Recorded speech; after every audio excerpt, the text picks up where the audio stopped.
Honourable Deputy de Lac-Saint-Jean.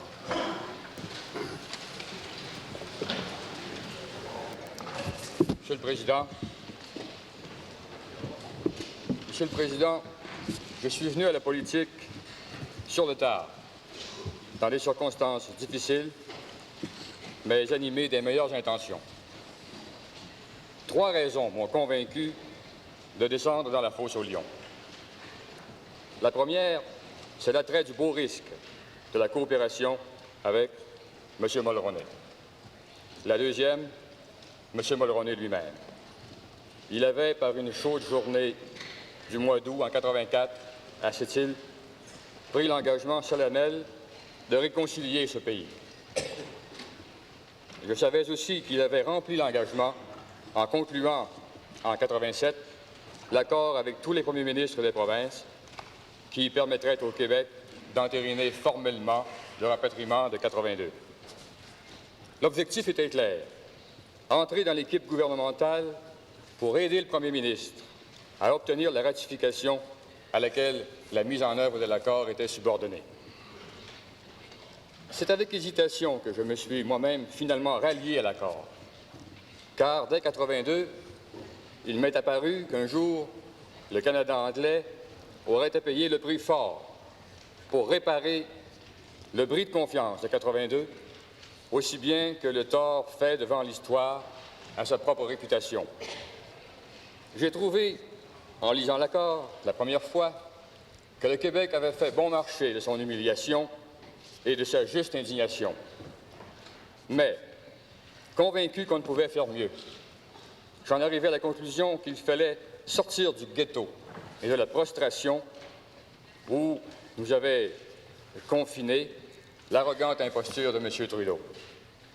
Je me suis dit qu'il fallait saisir l'occasion de tourner la page sur l'amertume de ce passé récent et commencer à écrire avec Brian Mulroney un chapitre lumineux où trouveraient leur place des actes de foi, des gestes de tolérance et des dialogues ouverts. Monsieur le Président, on me dira que ce n'était que des mots et que les mots ne veulent rien dire en politique. Mais il se trouve que je suis issu d'une famille, d'un milieu et d'une région où les mots parlent du cœur.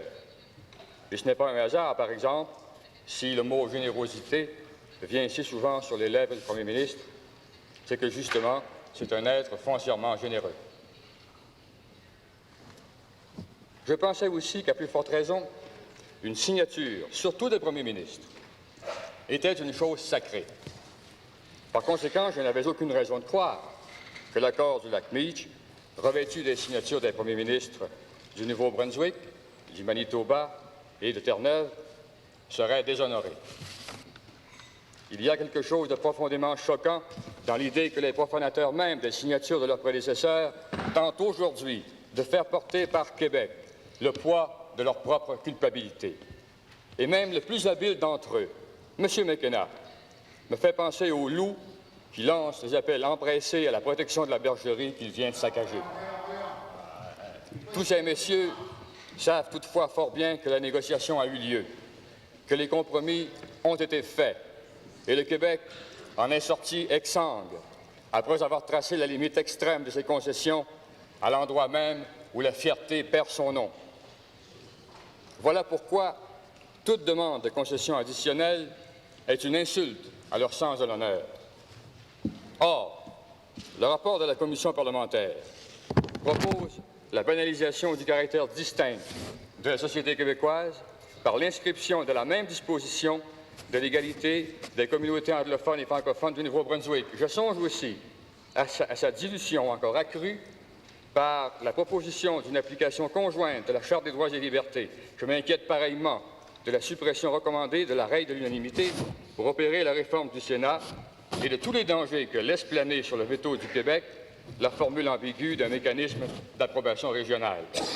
Et surtout, je considère totalement inacceptable la recommandation d'attribuer au Parlement et au gouvernement fédéral non plus seulement un rôle de protection de la dualité linguistique, comme le stipule l'accord actuel du Lac-Meech, mais bien un rôle de promotion. Voilà pourquoi je ne peux supporter de garder le silence sur la stratégie gouvernementale qui fait de ce rapport la base de discussion pour convoquer une conférence des premiers ministres. Je ne doute pas des intentions de M. Mulroney, mais en conférence de statut au rapport, le gouvernement fait une alliance objective avec ceux-là même qui veulent faire passer le Québec sous les fourches caudines de l'humiliation. Ce rapport accrédite à peu près toutes les tentatives des ennemis de l'accord du lac Meach pour le diluer et asséner le coup de grâce au Québec. Ce rapport n'aurait pas dû exister. Je le réprouve et je me vois contraint de quitter le gouvernement avec douleur, avec déchirement, aussi bien que les caucus conservateurs pour siéger comme député indépendant. J'adjure le premier ministre du Québec d'éviter le traquenard qui se trouve ainsi tendu pour lui. Je lui demande instamment d'épargner aux Québécois un autre camouflet, une autre atteinte à leur fierté, un autre ostracisme. On me rendra cette justice que j'ai, depuis 2 ans, donné un appui constant à M. Bourassa dans ses efforts pour protéger l'intégrité de l'accord. Je lui dis ici aujourd'hui que s'il refuse d'assister à une conférence où sera déposé le rapport de la Commission, il aura non seulement mon appui, mais celui de tous les Québécois, de Montmagny à Rouen, de Québec à Montréal, de Roberval à Bécomo. J'exhorte M. Bourassa à n'accepter comme cadre de discussion que la seule résolution adoptée par l'Assemblée nationale dans un grand mouvement d'unité, prélude de l'élan nouveau qui portera le Québec vers la prise en charge de son propre destin. Que les habiles, les pompiers incendiaires, les apprentis sorciers de la politique viennent nous dire ici, à Ottawa, devant toute la population, devant l'histoire, s'ils répudient ou non les signatures données librement à un moment de grâce de la vie nationale du Canada, au soleil levant du 3 juin 87. Monsieur le Président, trêve d'hypocrisie. Que les vrais coupables se démasquent. Ou alors, s'ils ont peur du plein jour et du jugement de l'histoire, qu'ils s'inspirent de MacDonald et de Cartier et qu'ils portent leur regard vers l'avenir, là où nos enfants ont rendez-vous, et qu'ils saisissent la main fraternelle que le Québec leur tend encore, peut-être pour une dernière fois. Monsieur le Président, vous me permettrez en terminant de dire à tous mes collègues ministres et députés conservateurs combien j'ai été honoré de servir avec eux. J'ai noué avec plusieurs des liens de solidarité et d'amitié. J'ai dit au premier ministre dans ma lettre et lors de la rencontre d'hier tout le bien que je pense de lui. Je leur souhaite à tous bonne chance et les assure de mon appui dans la conduite des politiques que j'ai eu le privilège d'élaborer avec eux. Merci, Monsieur le Président.